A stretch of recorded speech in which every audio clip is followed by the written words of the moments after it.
Clic gauche de la souris. Clic droit de la souris. En rouge, clic gauche de la souris. En bleu, clic droit de la souris.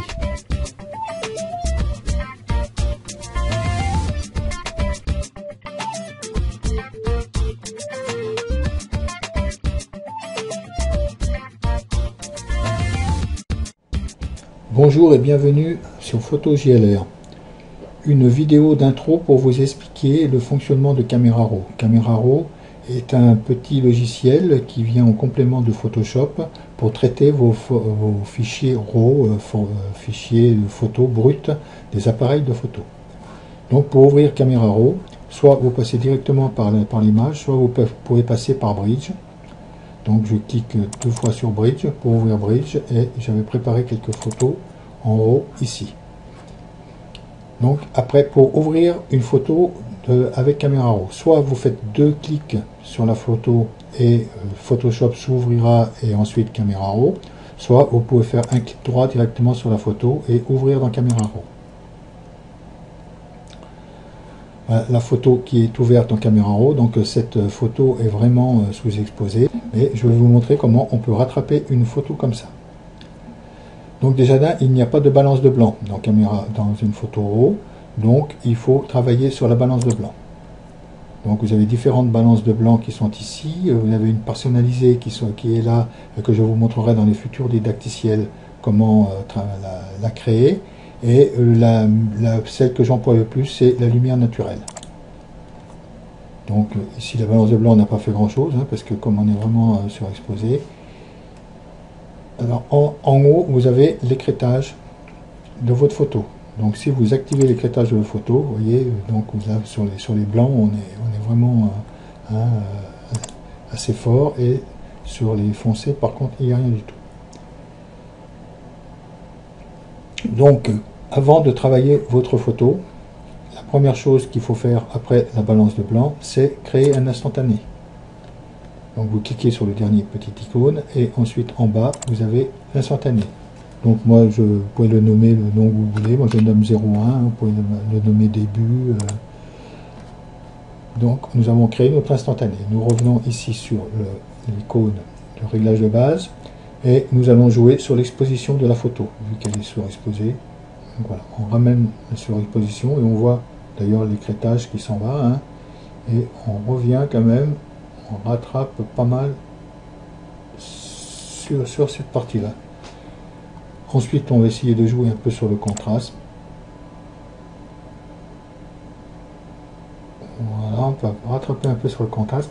Alors là, je vous dis, par rapport au CS5 et au CS6, le CS5, quand vous lancez Camera Raw, ici, les paramètres ne sont pas toujours à 0. Que sur ce CS6, ça vous met toujours les paramètres à 0. Ce qui est pratique, parce que quand vous voulez vous tromper dans un réglage, ou que ce soit, vous voulez revenir, par exemple, au contraste, je tire à 0 et je sais que je suis à mon contraste de départ. Par contre, CS5 ne le fait pas. Donc, relevez les informations qui sont ici et vous pourrez, comme ça, revenir comme il était au départ. Donc là, j'avais mis un petit peu plus de contraste. Oui. Un peu plus pétard comme ça. Après, on peut jouer sur les tons foncés, sur les tons clairs. Donc là, on revient ramener sur les tons clairs. Sur les blancs. Alors là, on regarde avec le curseur. On va à fond, et on essaye de trouver le milieu qui est le plus favorable. Sur les noirs aussi. Voilà, donc on va faire ça assez vite. C'est juste une introduction. Sur la clarté. On est un petit peu plus sur la clarté, donc là, par contre on est un petit peu trop sur les noirs. Sur la vibrance,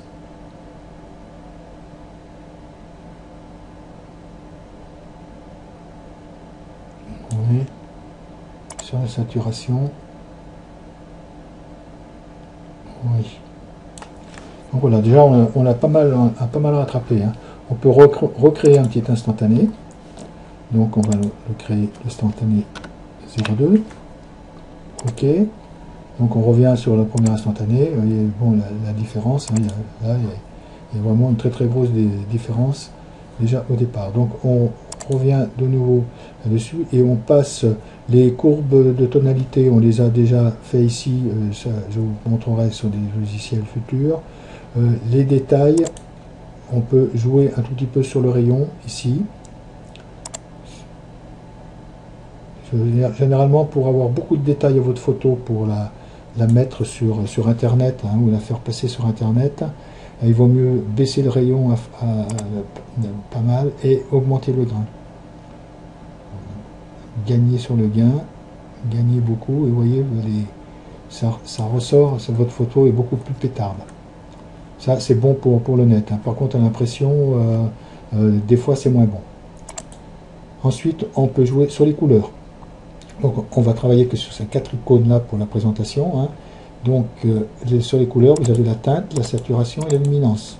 Donc, on va déjà travailler sur les teintes pour vous montrer. Donc là, on a du bleu, donc on va faire ressortir un tout petit peu plus le bleu. Vous voyez, donc là, soit je fais un bleu qui est vert, soit je fais vraiment un bleu turquoise de l'autre côté. Donc, on joue là sur la réglette pour revenir un tout petit peu plus sur les verts, sur les bleus, je veux dire. Ensuite, on peut jouer sur les verts avec le fond qui est les arbres sur l'avant-plan. Donc là, on est vraiment bas sur les verts. Là, on peut revenir un tout petit peu plus, la rendre un tout petit peu plus pétard en vert. Voilà.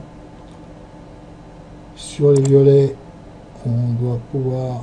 Il n'y a pas grand-chose en violet. Donc, on va le laisser à 0, comme il était. Magenta aussi, je ne pense pas qu'il y en ait.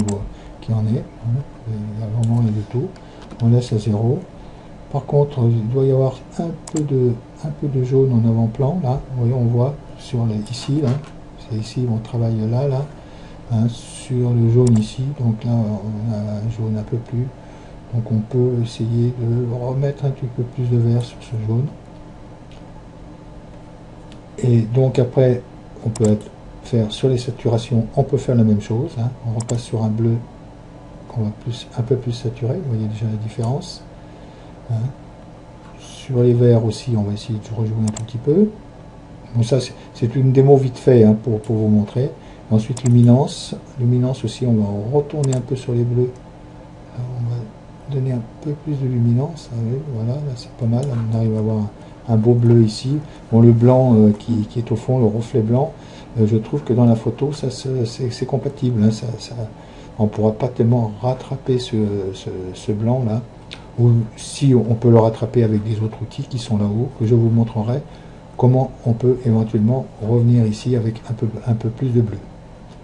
Donc là, c'est vu, le rouge, il n'y en a pas, le violet, il n'y en a pas, les jaunes devant, on va essayer de revoir si on peut rattraper un tout petit peu, là, voilà. Donc, voici ma photo. Donc là, je vais refaire un instantané qu'on va appeler 03. OK. Donc, on va regarder la différence entre celle-ci et celle-ci déjà. Vous voyez, on a gagné beaucoup sur le bleu de la mer. Et entre le 3 et 01, alors là, il n'y a vraiment pas photo, hein, comme on dit. La différence est là. Alors, il va y avoir beaucoup de didacticiels là-dessus, hein. Je vous expliquerai à quoi servent tous ces outils. On les retrouve un peu sur Photoshop, mais de travailler aussi avec ceci est pas mal. Et puis là, alors là, je vous élaborerai tout un tas de vidéos sur tous ces réglages, hein, tous ces icônes qui sont là. Donc voilà, je vous dis à bientôt sur PhotoJLR.